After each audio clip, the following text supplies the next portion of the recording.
This is the story of Jenna, a woman who found herself in that exact position, where a simple family dinner turned into a battleground for beliefs. What happens when the people who are supposed to be your biggest supporters demand your silence? Before we continue with Jenna's story, we'd love to know where you are watching from. Please let us know in the comments so we can bring more stories that resonate with you. And don't forget to hit that subscribe button so you never miss what's coming next. Now, let's dive into the story. It was a Tuesday evening just like any other. The scent of garlic and roasting chicken filled the warm air of the small house Jenna shared with her husband, Tom. His mother, Carol, was staying with them for the month, and tonight, Jenna was helping her prepare dinner. On the surface, everything seemed peaceful. Jenna chopped carrots while Carol stirred a pot of gravy on the stove. Carol was a woman who held her opinions like treasures, valuable, correct, and not to be questioned. Jenna knew this well. For the past 2 years of her marriage to Tom, she had learned to navigate conversations with his mother like someone walking through a field of hidden traps. The safest topics were the weather, celebrity gossip, and Carol's prize-winning roses. In the corner of the kitchen, a small television was tuned to a news channel. Usually it was just background noise. But tonight, a segment on a new government policy came on the air. "Oh, honestly," Carol said loudly, shaking her head, "you'd have to be a complete fool to support something like that. Only people who want to see this country fail would ever agree with him."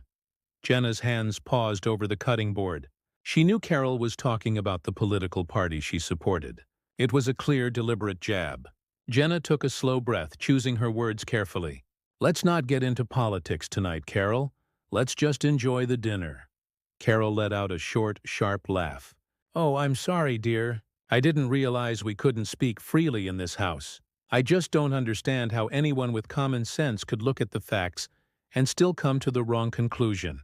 It's just baffling to me." The words hung in the air, heavy and sharp. "The wrong conclusion?" Carol wasn't just stating an opinion. She was stating that any other opinion was a sign of being foolish. Jenna felt a familiar heat rise in her cheeks. She had stayed silent so many times before, smiling politely while her beliefs were mocked. But tonight, something felt different. "Well," Jenna said, her voice calm but firm, "I just see it a little differently. There are good people on both sides who just want what's best for their families." It was a simple, peaceful statement. It wasn't an attack. It wasn't an argument. But to Carol, it was a direct challenge. Differently? Carol stopped stirring the gravy and turned to face Jenna, her expression a mix of disbelief and pity. "There's no differently, Jenna. There is right, and there is wrong." Just then, Tom walked into the kitchen. He had a big smile on his face that quickly faded as he sensed the tension in the room. He looked from his wife's strained face to his mother's stern one. "What's going on in here?" he asked, trying to sound cheerful. Carol immediately seized the opportunity. She put on a wounded expression and turned to her son. "Tom, your wife is arguing with me again. I was just making a comment about the news, and she had to turn it into a debate. She has no respect." Jenna stared, shocked. "I wasn't arguing. I just said I see things differently." Tom's face darkened. He looked at Jenna, and his voice was sharp with frustration. "Jenna, can you please just let it go for one night? Just for once? Why do you always have to start arguments?" The accusation hit Jenna like a physical blow. Start arguments? She was the one who was constantly biting her tongue, constantly changing the subject, constantly letting things slide just to keep the peace. "I didn't start it." "Tom," she said, her voice quiet but shaking slightly. "It doesn't matter," he said, his voice getting louder. "Mom is our guest. This is her home too when she's here. Just show some respect." "Is that so hard?" Jenna looked at her husband, the man who was supposed to be her partner, her defender, and she saw him standing there, protecting his mother from a threat that didn't exist. He wasn't seeing her. He was only seeing his mother's disapproval. She slowly placed the knife down on the cutting board. Her hands were steady.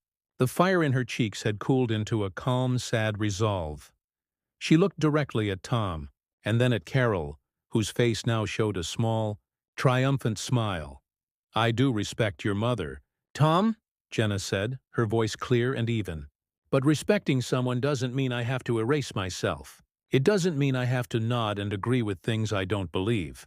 Is that the price of peace in this family? That I'm not allowed to have my own thoughts? Tom opened his mouth to reply, but no words came out. For the first time, he seemed to actually hear what she was saying. Jenna didn't wait for an answer. She untied her apron, folded it neatly, and placed it on the counter. "I'm not very hungry anymore," she said softly. "You two can have dinner together." Without another word, she turned and walked out of the kitchen, leaving Tom and Carol standing in a sudden, heavy silence. The only sound was the bubbling of the gravy on the stove and the loud, confident voice of the news anchor on the television. As she walked down the hall, Jenna didn't know what the future of her marriage would be, but for the first time in a long time, she felt like she hadn't betrayed herself. And that, she realized, was a victory. So that was the story of Jenna, Tom, and a dinner that was about so much more than just food. We want to hear from you. What would you have done if you were in Jenna's position?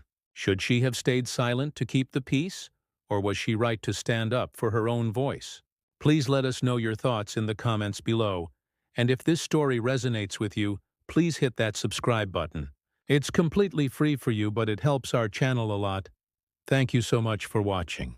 Have a beautiful day.